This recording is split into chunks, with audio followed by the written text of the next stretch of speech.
प्रदेश सरकार ने पहली से तीसरी कक्षा के लिए 20 सितंबर से सभी सरकारी और निजी स्कूल खोलने के दिए निर्देश।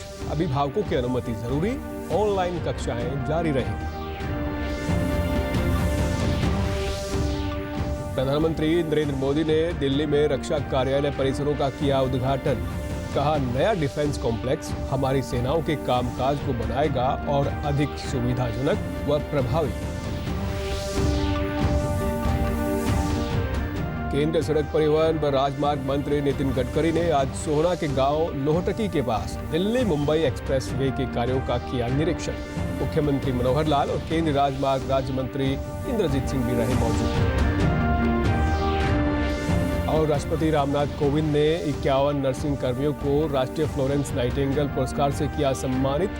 प्रदेश से डॉक्टर इंदिरा जाधव डैनियल को भी किया गया पुरस्कृत। नमस्कार, मैं सुरेंद्र कुमार। अब समाचार विस्तार से। प्रदेश सरकार ने पहली से तीसरी कक्षा तक के सरकारी और निजी स्कूलों को 20 सितंबर से खोले जाने का फैसला लिया है। इन स्कूलों में कक्षाओं को शिक्षा विभाग द्वारा जारी एसओपी की अनुपालना करते हुए चलाया जाएगा। शिक्षा मंत्री कंवरपाल गुर्जर ने बताया कि 6ठी से 12वीं की कक्षाओं को पहले ही 23 जुलाई को शुरू किया गया था, जबकि 4थी से 5वीं तक की कक्षाओं को 1 अगस्त से खोला गया था। अब 20 सितंबर से पहली से तीसरी तक की कक्षाएं आरंभ होंगी। उन्होंने कहा कि गृह मंत्रालय द्वारा जारी दिशा निर्देशों के अनुसार अभिभावकों की पूर्व अनुमति के साथ छात्र को स्कूल में आने की अनुमति होगी। उन्होंने बताया कि विद्यालयों में बनने वाले मिड डे मील्स अभी बंद रहेंगे और बच्चों को सूखा राशन ही वितरित किया जाएगा। तो अभी हम 20 सितंबर से हम शुरू करने जा रहे हैं और 20 सितंबर से हम पहली से लेकर और तीसरी तक के जो बच्चे हैं उनके जो है कक्षाएं उनकी शुरू करने जा रहे हैं। उसके लिए हमने निश्चित किया है कि भाई सभी बच्चे अपने अभिभावक से लिखवा के लेके आएंगे और उसमें उनको छूट है कि अगर अभिभावक उनको भेजना चाहते हैं तो भेज सकते हैं और अगर वो नहीं भेजना चाहते तो नहीं भी भेजेंगे तो किसी की कोई एब्सेंट वगैरह नहीं लगेगी। ऑनलाइन एजुकेशन जिस प्रकार से जारी है वो ऑनलाइन एजुकेशन उसी प्रकार से जारी रहेगी, उसमें कोई बाधा नहीं आएगी। प्रधानमंत्री नरेंद्र मोदी ने आज कस्तूरबा गांधी मार्ग और अफ्रीका एवेन्यू स्थित रक्षा कार्यालय परिसरों का उद्घाटन किया। नए रक्षा कार्यालय परिसरों में सेना, नौसेना और वायुसेना सहित रक्षा मंत्रालय और सशस्त्र बलों के लगभग 7,000 अधिकारियों के बैठने की व्यवस्था है। ये भवन आधुनिक, सुरक्षित एवं काम करने में सुविधाजनक है। प्रधानमंत्री नरेंद्र मोदी ने रक्षा कार्यालय परिसर का भी दौरा किया। साथ ही उन्होंने सेना, नौसेना, वायुसेना और सिविल अधिकारियों से बातचीत भी की। प्रधानमंत्री ने सेंट्रल विस्टा वेबसाइट को भी लॉन्च किया। इस अवसर पर प्रधानमंत्री ने कहा कि ये परिसर सेनाओं के कामकाज को और अधिक सुविधाजनक, अधिक प्रभावी बनाने के प्रयासों को और सशक्त करने वाला है। आजादी के 75वें वर्ष में आज हम देश की राजधानी को नए भारत की आवश्यकताओं और आकांक्षाओं के अनुसार विकसित करने की तरफ एक महत्वपूर्ण कदम बढ़ा रहे हैं। ये नया डिफेंस ऑफिस कॉम्प्लेक्स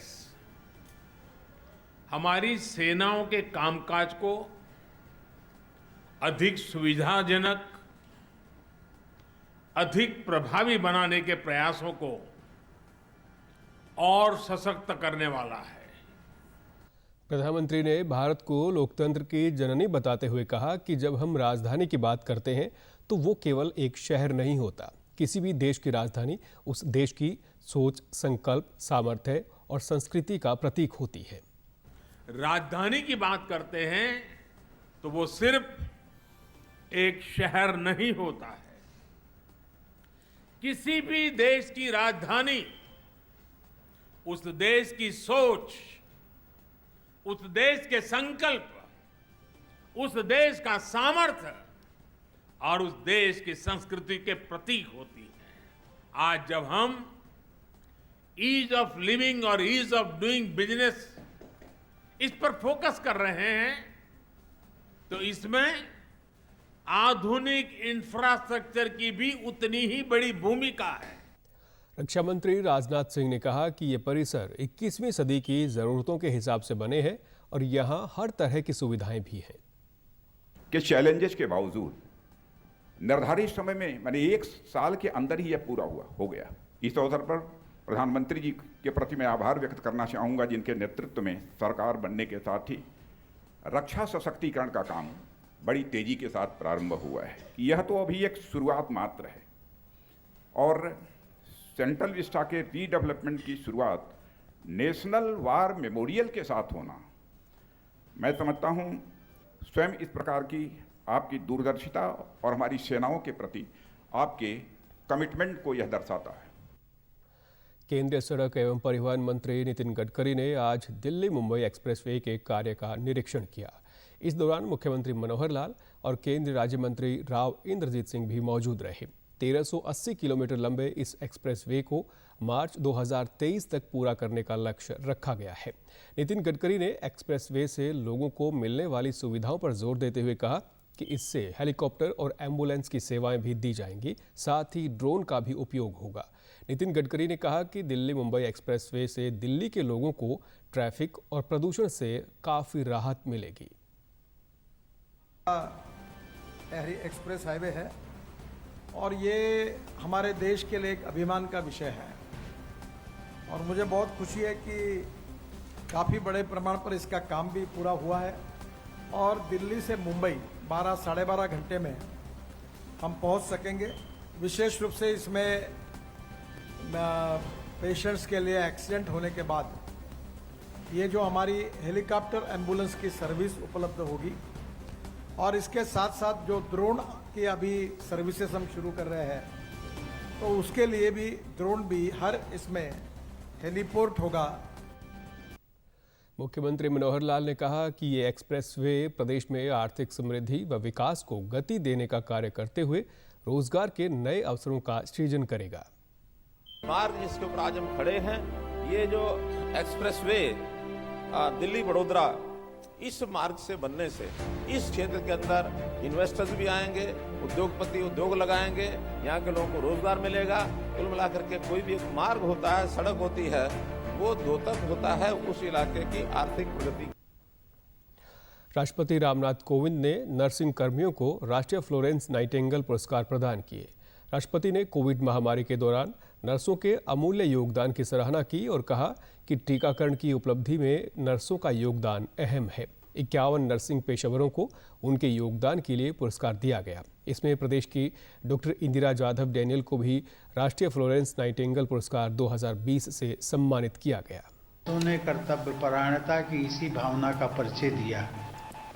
नर्सों द्वारा प्रदत्त अमूल्य योगदान के परिणाम स्वरूप ही हमें महामारी से लड़ने में सहायता मिल सकी। हमारी नर्सों ने अपने सतत प्रयासों से देश की आबादी के एक बड़े हिस्से का टीकाकरण कर पाने की उल्लेखनीय उपलब्धि हासिल करने में मदद की है। सियाचिन में हिमस्खलन की चपेट में आने से शहीद हुए गुरुग्राम जिले के गांव भौंडसी निवासी तरुण भारद्वाज के परिजनों को सांत्वना देने के लिए आज मुख्यमंत्री मनोहर लाल उनके निवास स्थान पर पहुंचे।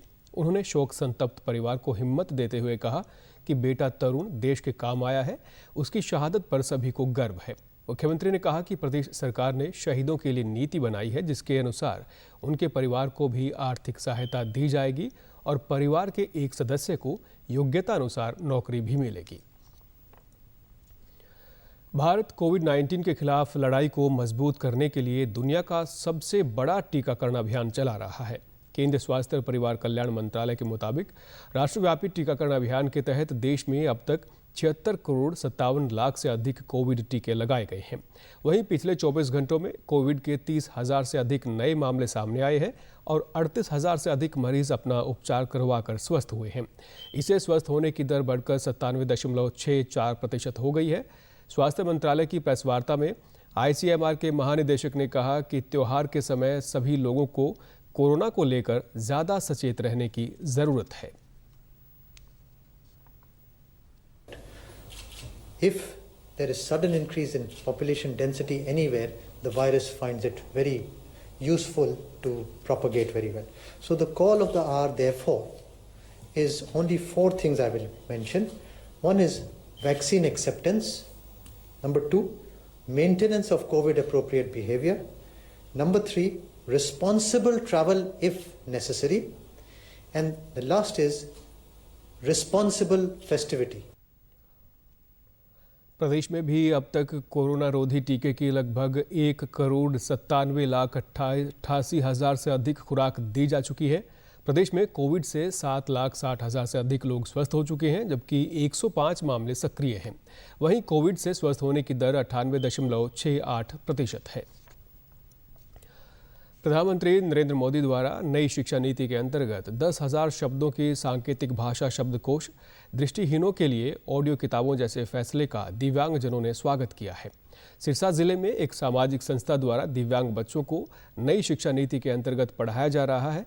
संस्था के सहायक निदेशक ने बताया कि अब इस नई तकनीक से दिव्यांग बच्चों को आगे बढ़ने का अवसर मिलेगा और उनके परिजनों को भी बच्चों के साथ तालमेल करने में आसानी होगी। इन बच्चों के लिए क्या फ़ायदा रहेगा, तो जितने भी हियरिंग इम्पेयर्ड बच्चे हैं जो स्कूल गोइंग है, उनके पेरेंट्स हैं, समाज में जिनके साथ वो डेली रूटीन में मिलते हैं, तो उनके साथ मिलने में, उनको समझने में उनको ज़्यादा आसानी रहेगी। क्योंकि 2021 से पहले आपस में हम जो कम्युनिकेट करते थे वो बॉडी लैंग्वेज होती थी। अभी अगर भाषा का दर्जा दिया गया है 2021 पॉलिसी के अंदर, तो ये पूरे इंडिया के अंदर जितने भी ISL के वर्ड होंगे जो हमारी दैनिक चर्या से जुड़े हुए हैं, वो सभी एक ही लैंग्वेज के अंदर होंगे।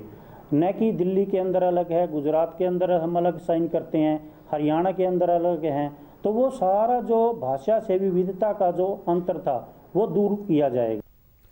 एक अन्य सामाजिक संस्था द्वारा जिले में चलाए जा रहे विद्यालय की प्रधानाचार्य ने बताया कि नई शिक्षा नीति के तहत बच्चों को शिक्षा प्रदान की जा रही है।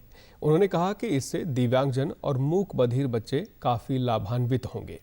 उसके अकॉर्डिंग जो है हम डेजी प्लेयर के माध्यम से बच्चों को शिक्षा प्रदान कर भी रहे हैं और मुझे आशा है कि इन जो योजना प्रधानमंत्री जी ने बनाई है उसका बच्चों को बहुत बहुत आगे भविष्य में फ़ायदा मिलेगा। इसके लिए मैं प्रधानमंत्री जी का तहे दिल से धन्यवाद करती हूँ। मूक बधिर बच्चों ने इस नीति को लेकर खुशी जताई।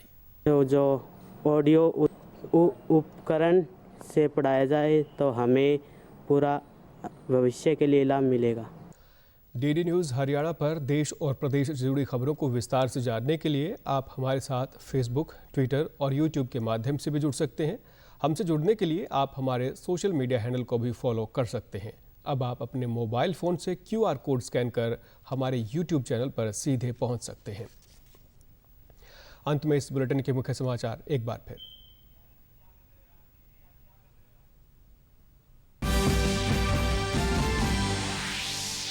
प्रदेश सरकार ने पहली से तीसरी कक्षा के लिए 20 सितंबर से सभी सरकारी और निजी स्कूल खोलने के दिए निर्देश। अभिभावकों की अनुमति जरूरी, ऑनलाइन कक्षाएं जारी रहेंगी।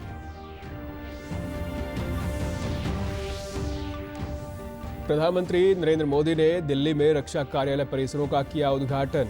कहा, नया डिफेंस कॉम्प्लेक्स हमारी सेनाओं के कामकाज को बनाएगा और अधिक सुविधाजनक व प्रभावी।